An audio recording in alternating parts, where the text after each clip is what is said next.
অন্তর্গত আদর্শপাড়া স্কুলে 5.5 ml একটা ট্রিটমেন্ট প্ল্যান্টের পরিকল্পনা নেওয়া হয়েছে সরকারের পক্ষ থেকে, বিশেষ করে জল বোর্ড।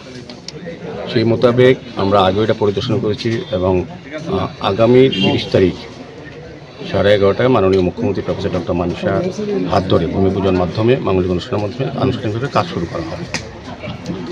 তো এই এলাকার সঙ্গে আমরা কথা বলেছি, এলাকাবাসীর সঙ্গে তারাও সহযোগিতা হাত বাড়িয়ে দিয়েছেন জলের কানেকশান দেওয়া যাবে নতুনভাবে ভালোভাবে, এবং যারা জল পাচ্ছেন তারা জলের ফ্লোও বাড়বে।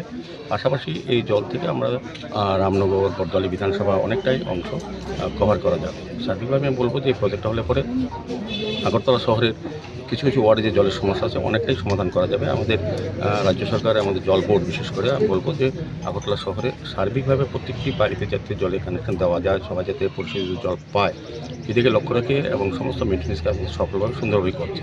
আজকে এই এলাকার লোকের, যেহেতু আমাদের ভূমি পুজো হবে, মুখ্যমন্ত্রী আসবেন, সেভাবেই এলাকার লোকের সঙ্গে এই এলাকা যারা বসবাস করেন বা এই ক্লাব, আমাদের মন্ডল সভাপতি আছেন, আমাদের আধিকারিকরা আছেন, বিভিন্ন আমাদের পৌর নিগম, আমাদের জল বোর্ডের সিউ সাহেব আছেন, আমাদের কমিশনার সাহেব আছেন, আগরতলা মিউনিসিপ্যালিটি কর্পোরেশন এবং টিপি মিনা জল বোর্ডের আছেন এবং অন্যান্য আধিকারিকরা আছেন।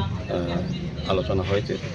আমি আশা করছি যে এই প্ল্যান সুন্দরভাবে এলাকার লোকের সহযোগিতায় এবং জল বোর্ডের উদ্যোগে যেটা নেওয়া হয়েছে, এটা সার্বিক পানীয় জলের যে সমস্যা এটা পূরণ করা যাবে অচিরেই। সেভাবেই আগরতলা শহরে বিভিন্নভাবে আগরতলা পুরো এলাকায় আমরা এভাবে মিলিতভাবে বিভিন্ন দপ্তরের সহযোগিতায় শহরবাসীকে সুন্দর নাগরিক পরিষেবা বা বিশুদ্ধ পানীয় জল দেওয়ার ক্ষেত্রে আমরা ব্যবস্থা গ্রহণ করছি।